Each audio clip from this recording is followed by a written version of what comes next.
السلام عليكم. Welcome back to another episode of Quran in English. Yes, my beard is gone. It's gone. Hey. um, my name is Ahmed, and I'm here happy to take you through the next section of Surah Al Kahf, which means the chapter of the cave, which talks about the youth that went into the cave. And it's important to kind of talk about why this is. Oh, let's just start with here. Why this is a relevant story in the Quran at the time of the Prophet. There was a story, a parable, and mostly in Christian. It says Jewish traditions as well. When I put it into our wonderful, I use Perplexity, ChatGPT, and Google Gemini as AIs to kind of validate my information.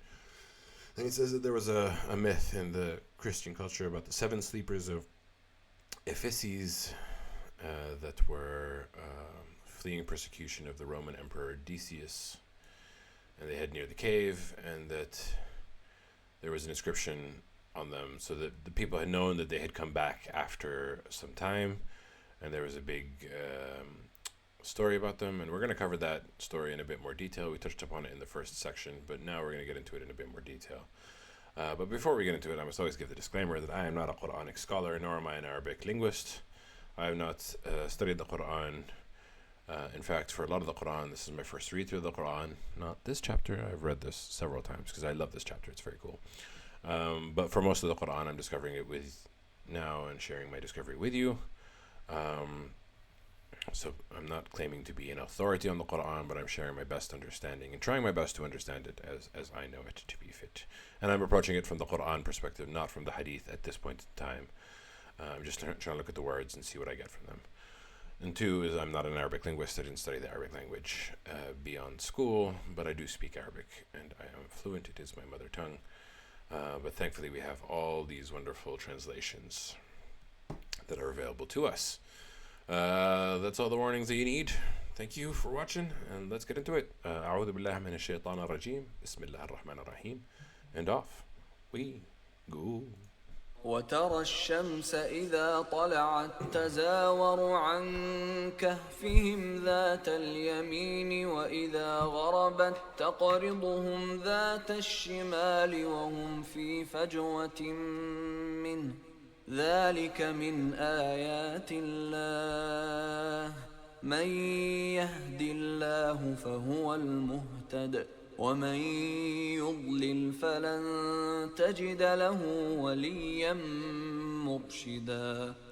Just side note, the fact that he can say this whole passage without taking a break is an indication of the ability of the reciters to be able to say long passages without taking a break. It's just okay. I'm going to distract from the point of the Quran. Let's focus on the Quran. Okay, so where do we leave off? We left off that the youths had gone to the caves because somebody had said, since you distance yourself from them and they worship besides God, take refuge in the cave, and your Lord will extend His mercy to you and accommodate you in ordeal. We don't know who said that, and I don't think that this was talking about one of the people of the cave, one of the youths of the cave that was in the cave, because then we see in the next couple of verses of how they talk to each other. But so they're in the cave, and here it says, and you see the sun when it rose, it inclines upon their cave from the right, and when it sets, it passes away from them from the left, and while they are in the open space thereof. And that is a sign, one of the signs of God. Whoever God guides, then he is the guided one, and whoever he lets go astray, then you'll never find for him a protector or a guide.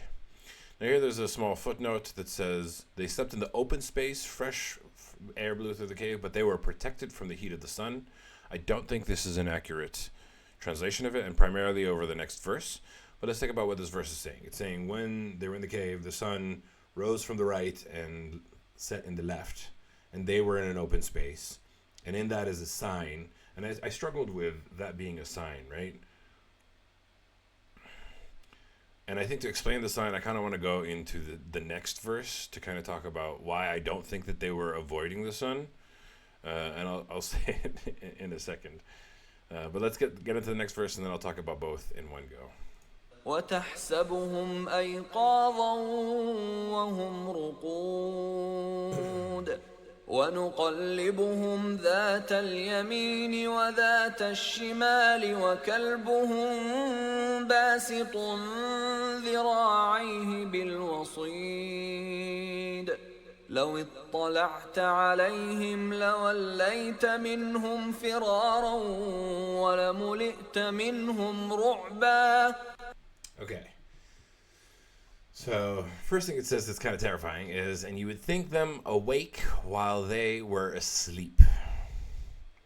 So, in the previous verses, it talked about their ears being covered. And the first thing that you think of when you're going to sleep is, shouldn't the eyes be covered? Because if the eyes are getting disturbance, then you get awake. And usually the eyes are what tell you that the sun has risen, not the ears, but it's the ears that were covered. And here you think that they were awake while they were asleep, which indicates what? That their eyes were open. Point number one. I didn't read the footnote here. This is because during their long sleep, their eyes were open, their hair grew long, and their bodies rolled over to the right and left. To prevent, here they're saying to prevent bed sores, but wait 1 second. It says, and we turned them to the right and to the left. Again, in the previous verse, it talked about the sun coming from rising in the right and setting in the left. And it says the dog is stretched his forelegs at the entrance. And if you had looked on them, then you would have surely turned away from them in flight, and you would have been filled by them with terror. You would have been terrified. So this is saying several things. Now, the first image that I got in my mind when it was saying it's turning them right and left and the sun's setting on each side, the first thing that I thought was that it's kind of like a piece of meat on a stick that is being rotated and not fried by the sun, but exposed to the sun for a variety of reasons. One, to protect from bacteria, from viruses, from sickness, from health. There's a lot of power in the sun, and in a sense, the sun is a force of sustaining life, so to speak. And so the first thing that I got was like the rotisserie chicken story. I might have mentioned it but that they're rotating essentially to be lightly bathed in the sun throughout the time that they were there, so that they can be protected from disease, so that they can be protected, so that they can be nourished, so that they can be given just enough life to sustain this state of sleep. Then it says that the dog was stretched out with his forelegs by the entrance. And the question that popped into my mind is, was the dog also asleep?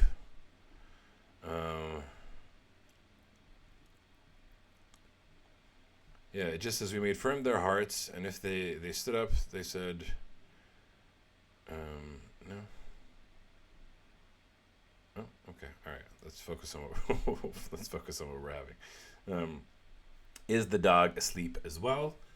I don't feel like the descriptions of what it's saying is describing the dog, because it says we turned them, and then it says, and their dog was stretched out with his forelegs at the entrance. So it does talk about the dog in a different sense than it talks about them. So I don't think he was asleep, but it kind of gives you the impression of a guard dog. And the dog also survives the 309 years, and we'll get to that number in just a second, because it's a part of the myth. It's a part of the story. And all the references is it's the 7 sleepers of Ephesus. The story at the time were that there were 7, but there were also arguments and people that said otherwise. This 7 was the most popular number, but the Quran also references that this is not what is known. But we'll get to that in a second. And then if you looked upon them, you would have ran away in terror, filled with terror, which I don't know why, but I can see it. I don't know what I've seen in video games that I've seen something that resembles it. and maybe that's created this kind of like image in my head that doesn't really exist, but I can see it's kind of like a look of horror. It kind of looks like the Scream. Yeah, this the Scream is also something that comes into my mind.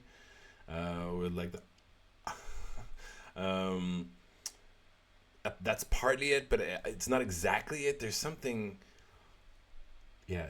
But either way, it's like they're filled with terror, and this also kind of tells you how they were kind of protected.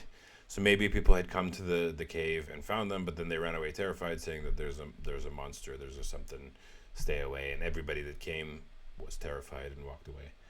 Um, Either way, it's a terrifying way of how God to protect him. And then we give the concept of what was in the previous verse is that this is one of the signs of God, and he guides whom he wills, and he lets go astray whom he wills. I struggle to understand what it means, but I think it's talking about the use in the cave, that they were guided to the cave, and that they were guided correctly. But I feel like in the description of they were in the cave, the sun was going from the right to the left, and that they were constantly turning is in and of itself a sign. And I explained it in the best way that I can, which is that the sun was slightly cooking them, but not cooking them, but just giving enough light to sustain their bodies in this state of sleep, so to speak. And that's what I think it is, but I don't know what the exact sign is. But the message is also something that we've seen time and time in the Quran, that whoever God guides is guided, and whoever God misguides, then they won't have a protector or a guide. Cool. وكذلك بعثناهم ليتساءلوا بينهم قال قائل منهم كم لبثتم قالوا لبثنا يوما أو بعض يوم قالوا ربكم أعلم بما لبثتم فابعثوا أحدكم بورقكم هذه إلى المدينة فلينظر أيها أزكى طعاما فليأتكم برزق منه وليتلطف ولا يشعرن بكم أحدا. Okay, this is exactly why I don't think that the person who said go to the cave and maybe God will protect you is one of them, because here we now see a discussion between them. And it says, and similarly, we raised them, and so they were questioning between them, so that they might question between them. One of them said, and again, here, this is when it's talking about conversation that's happening between them, it is explaining. One of them said, from among them said, how much have you remained? How much did you sleep? How much did we rest? So they responded, and whenever it says they responded, it feels like this is the consensus of the group. That we have remained, or we stayed for a day, or a part of a day. Like not much. They think we didn't last that long. I don't know. We slept for a day. That's what it felt like. So they said, "Your Lord." Oh, so this also makes it very specifically interesting that I don't believe that their hair grew in the way that the previous verse was talking about it. That's because their eyes were open and their hair grew long. I don't think if somebody's hair grows long, then you would think we slept for a day or two. I think the first thing you'd think of is, whoa, wow, why is our appearance so different? So I don't accept their hair grew long statement at all. And it's not mentioned in the Quran in any way, shape, or form. But either way, they say to themselves that we stayed a day or maybe part of a day. So they said, again, when they say they said, this is something that they all agree on. Your Lord, which means your God, knows best about how long you remained. And then they made a plan. So send one of you. Now here's an interesting thing. It says, biwariqikum. And the closest word that I can think of in Arabic that I know is biwaraqakum. But obviously that's a different word. Biwaraqakum is your paper. And I don't think paper was done back then. So it's just sometimes Arabic words can seem similar is the whole point. So send one of you with the silver coin of yours the silver coin of yours to the city. So let him see which is, again, words that kind of sound like other words. Azka. Azka means purified, lawful, good food, things that are good for you. In Jordanian culture, there's the word zaki. And I know this in Jordanian culture because I met another Palestinian that had not lived in Jordan, and they don't have the word zaki. This is azka, and zaki means delicious, but azka is talking about pure or lawful. And I would imagine that the origins of the word zaki came from azka. I would imagine. But anyway, send someone to the city with the silver coin so that he can see which food is most pure, and let him bring to you the provision from it. So let him go get the food. And then they say, and let him be cautious, and do not let it be aware from anyone about you. So let him be cautious, let him go. Don't let anybody see you. Don't let anybody figure it out. But the key word here is biwariqikum, which is the silver coin of yours. And the story is that's how they were identified, and that's how the people of the village found out that they are who they are, which means that they had gone for some time, and we're going to see the time reference a bit later, but they had a payment method from a previous colony time rulers, because again, remember they escaped to the cave because the people that were around them were not worshiping God, and they wanted to escape the non-believers, and then they came back after some time with money that was not of the time that they were in, and that's how people identified them. How do we know that that's how people identified them? We're not sure, but the next verse talks about them being identified. First it talks about why they wanted to hide, why they wanted to not be caught. إنهم إن يظهروا عليكم يرجموكم أو يعيدوكم في ملتهم ولن تفلحوا إذا أبدا.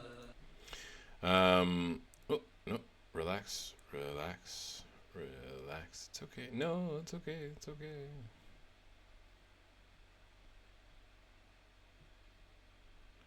So it's 20. If it is erratic, then I will have to go to 20. Okay, we're almost there. There we go. So they said, let him be cautious. Don't let him give you away. Indeed, if they come to know you, if they come to know that it's you, they will stone you, or they will return you to their religion, and we will never succeed then ever. So they know that if they bring them back to the religion, then they would have strayed away from the path of God, because these are youths that have firm belief in God, and they don't want to suffer. وكذلك أعثرنا عليهم ليعلموا أن وعد الله حق وأن الساعة لا ريب فيها إذ يتنازعون بينهم أمرهم فقالوا ابنوا عليهم بنيانا ربهم أعلم بهم قال الذين غلبوا على أمرهم لنتخذن عليهم مسجدا. Yeah, it's a beautiful statement. We have somebody in the channel that said hearing the Quran recited is always a spiritual experience, and I could not agree more. There's magic, there's power, there's beauty in these words. And this is kind of a nice little... I think it's a conclusion to the story. I don't think it talks about it anymore, but let's see. First it says, and similarly we made وَكَذَلِكَ, and thus we have made known about them so that they may know that the promise of God is true, and that the hour there is no doubt in it. Then when they distribute when they dispute among themselves about their affair. So this is what we cause. So this is how we cause them to be discovered. Again, it's talking about the reference of the payment, and that's how we understood it. That they went to go to the town, and he paid with whatever currency he had, and it was a currency from long ago. And they're like, "Oh Lord, you're the youths that have disappeared, and here you are." And so what we understand is that it was made apparent that they were the youth, it was made apparent that they were protected, and it was made apparent that the promise of God is true, and that the hour, there is no doubt in it. So again, we see this keyword, the hour. And usually when it means the hour, it means judgment day. But I feel like it encompasses a little bit more. There's a footnote here. The antique silver coins gave them away. People rushed to the cave to greet the youths. Those who finally passed away and were buried in the cave. The king decided to build them a place of worship. We're gonna get to that in a second. Let me finish the verse first, explanation, and then we'll get into what it means. When they disputed among themselves about the affair, so then they said, construct over them a structure, and this is what it's talking about. They wanted to construct a mosque, a place of prayer. Then construct upon them a structure. Their Lord knows best about them. So said those who prevailed in their matter, surely we will take over them a place of worship. Which means that the people, after they found out that they were the youths that had stayed in the cave for, again, we haven't talked about how long yet, but it's 309 years. It's coming in a verse or two. They clearly disputed and argued, but eventually the group that prevailed, and this time, by the time that they had left the cave, they had come back to a people where the majority were believers and majority had faith, and that's why they decided to create a place of worship as to where they were born. So let's see what footnote number 2. Some pagans suggested that a wall should be built to seal off the cave, whereas the believers decided to build a place of worship at the cave to honor the youths. Is there a place of worship? Is there a place of worship at the caves of the 7 youths? I know we'll get into the number of youths in a second. Yes, there are places of worship related to the 7 youths, but the specific structures vary by location. For example, the Grotto of the 7 Sleepers in Turkey, we do think it was Turkey, to be honest, was a site in Byzantine, while a small chapel of the Church of the 7 Holy Young Men is carved into the coastal cave in Santorini, Greece. I think it's Turkey, but I'm not sure why I think that. Cave of the 7 Sleeper in Al Rajab, Jordan, aka where I was born. Hey, Santorini, Greece, Turkey. What this tells you is that people don't really know, and this is kind of a key lesson from the Quran, and we see it in the very next verse. So let's review it. سيقولون 3 رابعهم كلبهم ويقولون 5 سادسهم كلبهم رجما بالغيب ويقولون 7 وثامنهم كلبهم قل ربي أعلم بعدتهم ما يعلمهم إلا قليل فلا تمار فيهم إلا مراء ظاهرا ولا تستفت فيهم منهم أحدا. Subhanallah. I love the Quran. It's amazing. There's a comment. I will read it in a second because this is just a very exciting part that I really want to explain, or explain as I understand it. So it says, they will say they were 3 and their 4th was their dog. And they will say they were 5 and their 6th was their dog. And then it says, guessing about the unseen. And they will say 7 and their 8th was the dog. So how many were there? When I was reading this the very first time, way back when, it said 3 and 4th is their dog, 5th and 6th was their dog, guessing about the unseen. And then it says, and then they say 7 and 8th of them was the dog. So it doesn't say that they were guessing about the unseen, that they were the 7th. But the Quran then gives an instruction. It says, say that my Lord knows best about their number. None knows them except for a few. Which then, now we go to the reference of what is the modern day understanding of the belief. The modern understanding of the belief is that 7, that is the majority accepted answer. And this answer is none knows them except for a few, contradicts that it's not the popular belief. At least I think so. That's my best guess. So my best guess, the Quran says God knows and only a few really know. And then it says, so do not argue with them in it except what is obvious, and do not inquire in them among them from anyone. So the Quran talks about the story of the cave and that they slept, and it will talk about the number of years. I know I've mentioned it many times soon. But it does not give us information about how many there are, and it keeps this part particularly open on purpose and tells the Prophet and anyone that is reading the Quran to say, we don't know. Let's see the comment now. I grew up Catholic in a city with a strong Islamic population. My faith school was 60% Catholic and 30% Catholic and 30% Muslim. When I would visit friends at their homes and I heard the recitals and the calls to prayer, and even many years later, I don't identify as Catholic anymore, but the sound of the recital still takes me back. It's a beautiful expression of faith. I love that. I love that you had that beauty. I love that you had that that outlook into it, and that you get to see. I'd be curious as to what is your faith now. It's very interesting to hear. I do not necessarily share the same perspective. I grew up Muslim, and I did not resonate with the Quranic recitation before. It didn't mean anything. It didn't make me feel anything. I really needed to believe before I could feel the glory and the reverence and the beauty of the verses. And also, the people who are reciting for this website are beautiful. Some people back in my day used to do it in a less than beautiful way. Let's just say that. And I also struggled with a lot of what I had heard. Sometimes they do it without reverence. It really depends on the speaker, on the person who is reciting. So you do get a variation of people who can speak beautifully and speak not. But it took me until I believed in 2023, 2 years ago. We're coming about my let's just say it was November 11th. I don't know, because 11/11 is something related to my partner.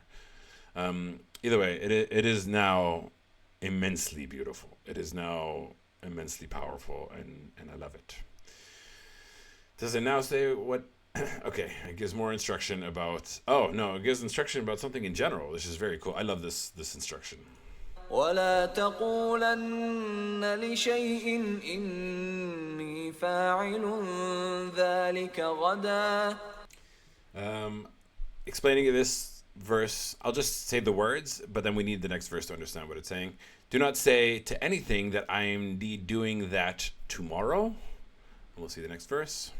إلا أن يشاء الله واذكر ربك إذا نسيت وقل عسى أن يهديني ربي لأقرب من هذا رشدا.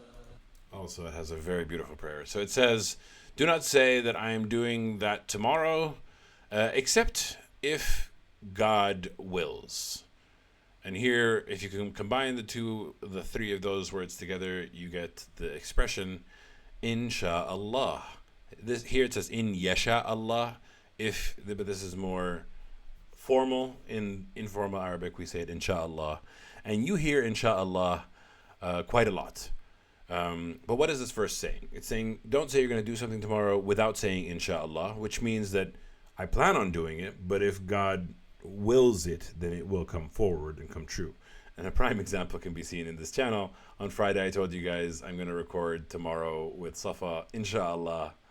And then I got sick, and then I didn't want to infect her, so we ended up not doing the episode. So that's a prime example of when you say Insha'Allah. Ideally, not to kind of be fake about your intention, but it's to say that, in the end of the day, you don't know what's going to happen. You don't know what's going to happen tomorrow, and God, in the end, decides what happens and what doesn't happen. Now, the counteract of this is that in the business world, a lot of people use Insha'Allah means, if God's willing, and they use it as a way to say no without saying no, which is not what this verse is about. I'm in the Netherlands, and the Netherlands and the Dutch are very direct. They mean what they say and they expect what they say. So when they were dealing with Middle Eastern clients and customers, They were like, yeah, sometimes they say inshallah and then they don't do it. I'm like, yeah, yes. It's a different. Some people use it as a shield from commitment, and I don't think that's what intended. I think you should do both. You should communicate intent clearly, but also say inshallah if God wills it. Like there will always be things that can happen, and the Dutch also can understand if things get in the way. Like it's not like the Dutch say if you tell us something you have to do it tomorrow. No, if you come tomorrow and tell them, by the way, something came up, they'll be like, okay, we understand, we can deal with it. But they expect direct communication. This is not to remove direct communication. I can understand that. I'm reading a comment now, by the way, for those on YouTube. I can understand that I feel quite similarly about the Bible. I often say I never fell out with God, just with some of his followers. I probably identify as spiritual now, I suppose. That's fair. I do not have the same feeling about the Bible as I do about the Quran. I approach the topic of religion from the understanding that the truth lies within Judaism, within Christianity, and within Islam, because all three had major prophets and all three had major guidance. And the Quran references the book quite often being Al-Torah was Zabur, which is the Torah, the first 5 books of the Tanakh, and the Zabur, which is the David Psalms. And then it says the Injil, and a lot of people translate the Injil to the Gospels, but I don't think that's an accurate statement. I feel like what was revealed through Jesus is the Injil. I don't feel like that the Bible is an accurate representation of what Jesus was trying to teach, but I do believe it has elements of what Jesus was trying to teach. So I'm not disregarding the Bible, I just have more doubt in the Bible. And the Quranic claim is that the Quran is preserved, and you can kind of see that because the Arabic is in one form. There's only one Quran that exists today, and it's existed for 1,450 years. And has not changed the Arabic language, but the translations sometimes struggle with, and that's also a part of the Bible. The Bible is a translation of a translation, and it's a collection of authors, and it's a collection of perspectives. So I'm not saying throw the Bible out. I'm not saying completely read it. I'm saying that there is more difficulty in reading the Bible than there is in reading the Quran. As I've been approaching the Quran after I found my faith, I find a lot of peace, a lot of comfort. And I was worried reading the Quran. I was worried that there are a lot of views that a lot of Muslims hold that are things that I cannot accept and I cannot stand by, and I don't particularly believe in. So I was worried that I was going to find those views in the Quran, and so far I have not. I obviously have a different perspective on a lot of the verses than a lot of Muslims. That's not to say I'm right. That's not to say they're wrong. That's not to say they're right and I'm wrong. We don't know. We're approaching it with our best understanding. That's all the best that we can do. But as I'm reading the verses, I'm not finding the problematic issues that I thought I was going to find that are in the Muslim community.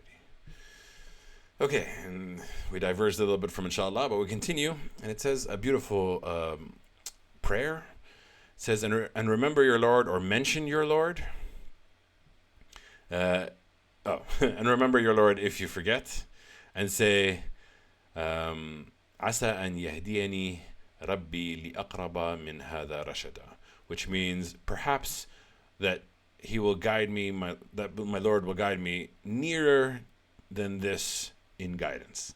And this is a very beautiful phrase, because I'm trying my best to learn the Quran. I'm trying my best to figure out what's right and what's wrong. And I'm having, obviously moral dilemmas in my life. Is this right? Is this wrong? Should I do it? Should I not do it? And I need to say this prayer, and this is very relevant for me, to say perhaps that my God will guide me so that I'll be closer to this in the right way. So I trust my Lord will guide me to what is more right than this. Closer to this in the right way. Perhaps God will guide me closer to this in the right way. And I think this is something that we can all say and appreciate and want to be guided for sure. Another comment. As an anthropology graduate, I can definitely see that. There are common threads and so much to be learned from hearing and reflecting on others' perspectives. Even if we don't share those perspectives, being prepared to read, to hear, and to consider, even if we don't agree, strengthens our faith, in my opinion. And there's the bouncy cat. I agree completely. And I do think the answer lies in the unity of the Jews, the Christians, and the Muslims, and aligning them. The Quran does say that there are differences intended between the Jews, Christians, and Muslims. Some of them are the direction of prayer. Some of them are what they believe in, and they all got like different parts of the message. And the story in the Quran is that there's differences so that they can race in goodness. So it alludes to a competitive nature of humans, to be like, we want to compete with each other who can do the most good. But it also alludes to a cooperation, because in one verse of the Quran it says, before the end of time, the people of the book, the Jews, the Christians, and the Muslims, will believe in Jesus before his death. And the Quran says that Jesus did not die on the cross, but it was made to appear that he died.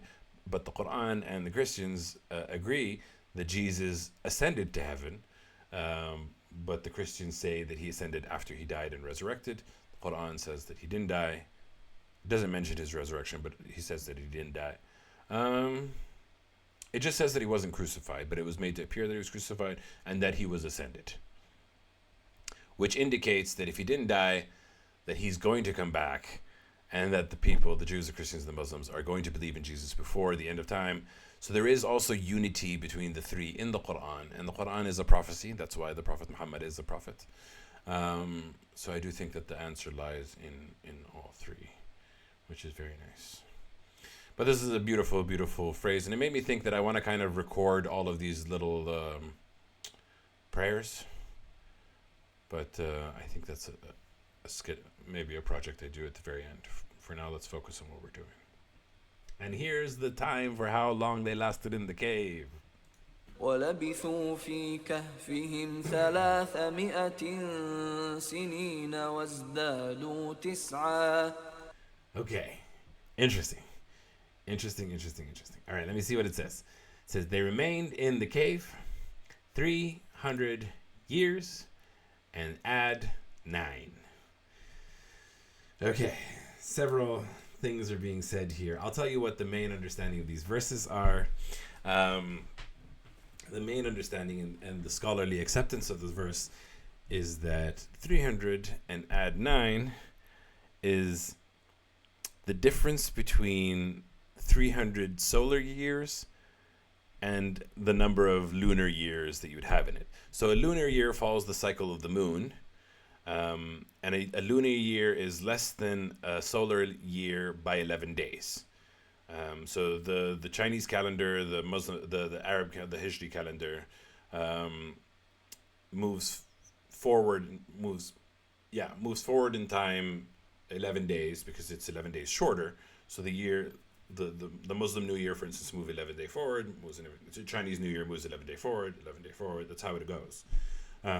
So the math is math in here. If you're thinking of it from the perspective of 300 years, and it talks about 300 years in a Gregorian sense, but then it says add 9, and that's the difference. If you have 300 years, and there's 11-day difference between the lunar year and the solar year, then you have 11 times 300, 3,300. And 3,300, you can't really see that I've put it in. 3,300 divided by 365.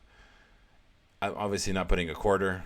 I wonder if I do it with a quarter, will it be more accurate? 300 divided by 365, 25.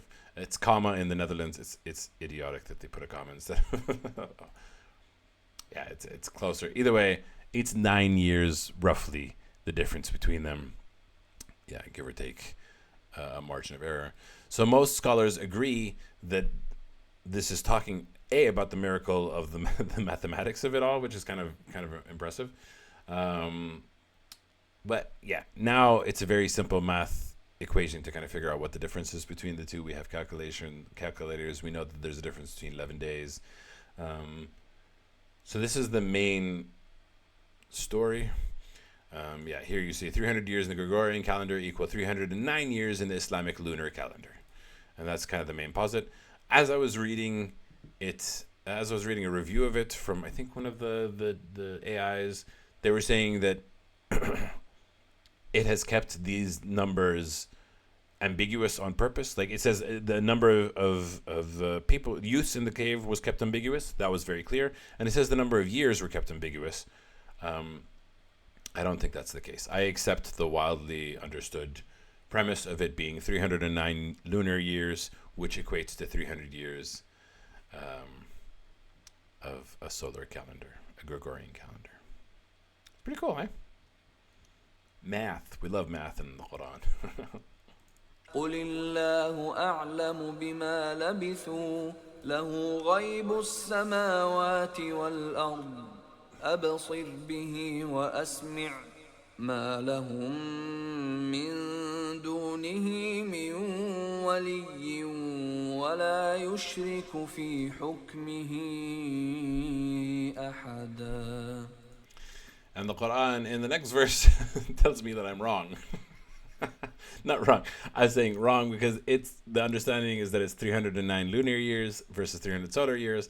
But the answer is, say, God knows best about what period they remained. God knows best how long they stayed. For him is the unseen in the heavens and the earth. So saying that it's 309 lunar years, 300 solar years is a fun little math equation, but it's not what we should say. We should say only God knows how long they stayed. And then it says, Absur bihi, see with him or see in it and hear. They've translated it here to how perfectly he sees and hears. I think that's a bit strange. Here they translated to how clearly he sees of it and how clearly he hears. Absur bihi wasma'. For me, loosely translates to see in it, and hear. And I think see in it is a metaphorical see, as in like see it with your mind's eye, and hear because the Quran is being said, and what is being said is say that God knows best about how long they remained. And then, but then it continues to say, there is not for them besides him any protector, and وَلَا يُشْرِكُ فِي حُكْمِهِ أَحَدٍ. And nobody shares in his command or his judgment anyone. No one's going to protect them but him, and nobody shares in his wisdom, his command, his judgment.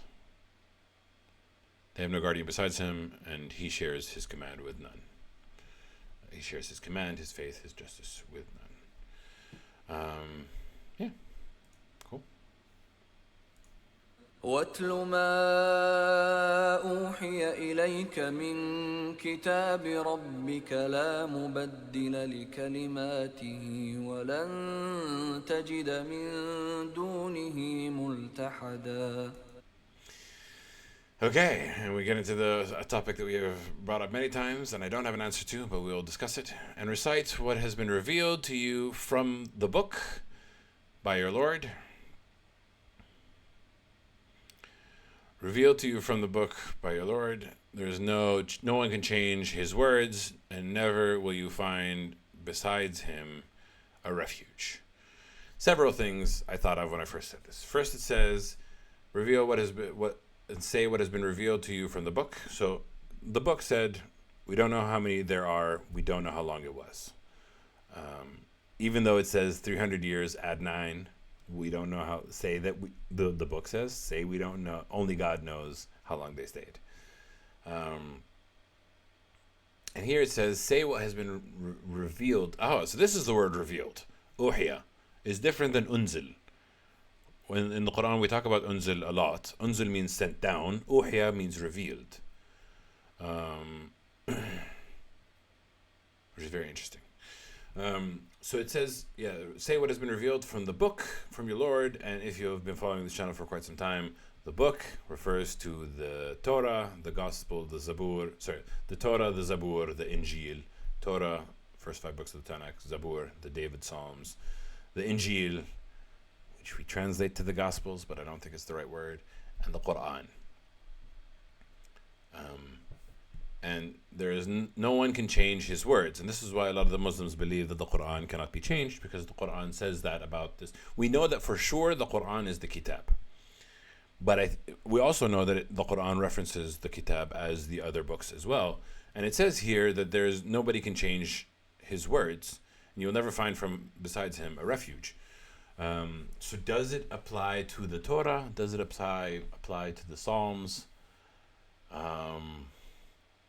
And does it apply to the Injil? And what even is the Injil? Questions I do not have an answer to at this point in time. واصبر نفسك مع الذين يدعون ربهم بالغداة والعشي يريدون وجهه ولا تعد عيناك عنهم تريد زينة الحياة الدنيا ولا تطع من أغفلنا قلبه عن ذكرنا واتبع هواه وكان أمره فرطا. Okay, first it says, and be patient for yourself with those who call their Lord, who call their God in the morning and in the evening, and desiring His face, which it's an expression of trying to see God, of trying to gain God's approval, of gaining His pleasure, getting His approval. And here we have a point that says, literally seeking His face. Yeah, so it's an expression. Seeking His face is like seeking His pleasure, is like seeking His approval, is, they're praying to God, trying to get Him to see, trying to get God to see them in a way. And then it says, and let not it pass beyond your eyes over them, desiring the adornment of the life, the earthly life. Do not let your eyes look beyond them, desiring the luxuries of the worldly life. Now, I don't understand what this means. I'll tell you what thoughts came to my mind as this came about. Why is it saying, do not extend your eyes, do not let your eyes look beyond them, do not let your eyes look beyond them, desiring the adornment of the life of the world? Because it implies that what they are doing, is it also talking about them being the people who call their Lord from the evening and the night, desiring His face? Because it says, and let not your eyes pass beyond your eyes upon them, desiring the adornment of the worldly life. And then it says, and do not obey whom we have covered their hearts over our remembrance, who we have made heedless their hearts over our remembrance, and those who follow their desires, and their affair was in excess. So don't obey those who are in excess. Don't follow those who follow their own desires. Do not let your eyes look beyond them, desiring the luxuries of this worldly life. What does look beyond them mean? When I first understood it, when I first read it, I was like, is this a topic on privacy? Is this a concept of respecting other people's privacy and then not looking beyond them, as in beyond their desired veil of privacy? That's the kind of concept that came to my mind. But why would it be talking about those who call their Lord in the evening and night? Is it just those people whose privacy that we should maintain? So I don't fully understand this. 28.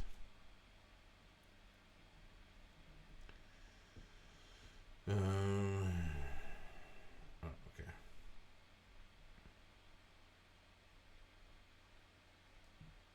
Do not turn away. Oh, ولا تطرد? Huh? I'm very confused. How does this work?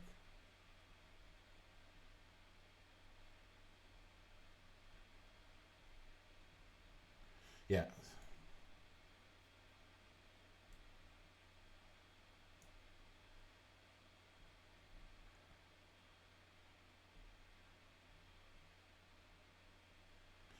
And let not your eyes look over them, desiring the pomp and glitter of the life world. Ibn Abbas said this means do not favor others over them. Means do not seek the nobility of wealth, and instead. عليكم السلام ورحمة الله وبركاته شيخنا مهاب أهلا وسهلا. Welcome back to the channel. There was a comment on my YouTube about you because I mentioned, I don't know, I think you weren't even here because I spoke about you. I was like, yeah, you don't believe, but you keep coming back to the Quran.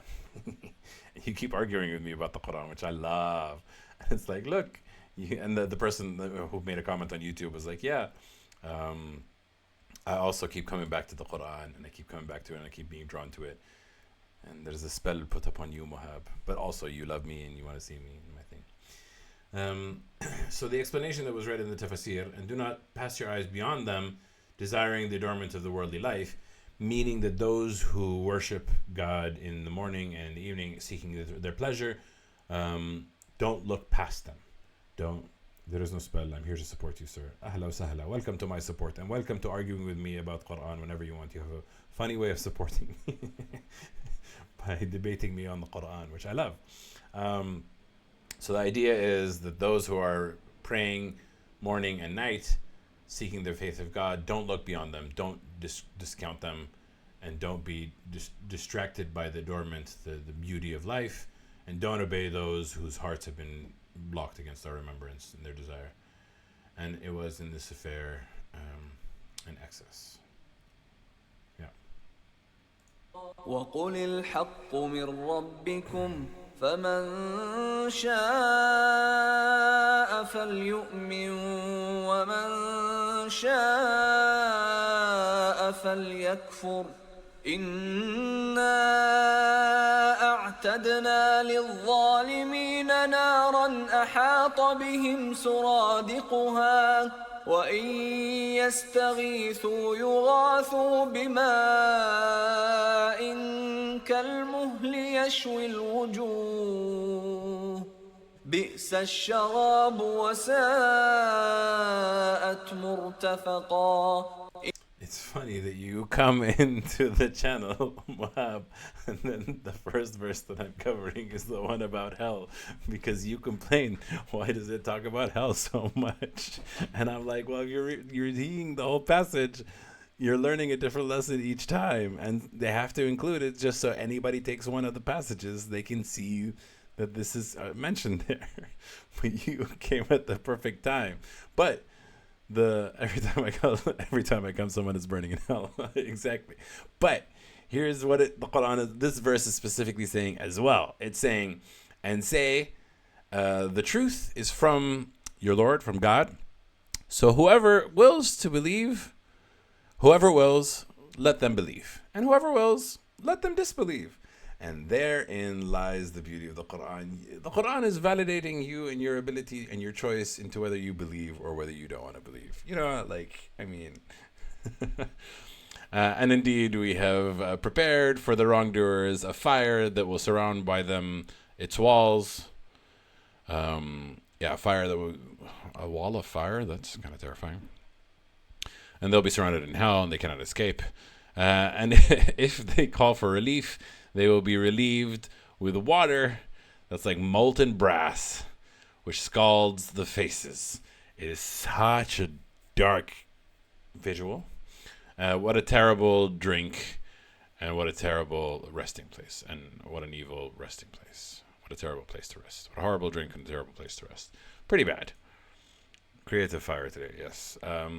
But then, whenever there's a mention of hellfire, there's also إن الذين آمنوا وعملوا الصالحات إنا لا نضيع أجر من أحسن عملا. And indeed, those who believed and do good deeds, then we will surely not let go to waste the reward of those who do good deeds. And the last verse for today. أولئك لهم جنات عدن تجري من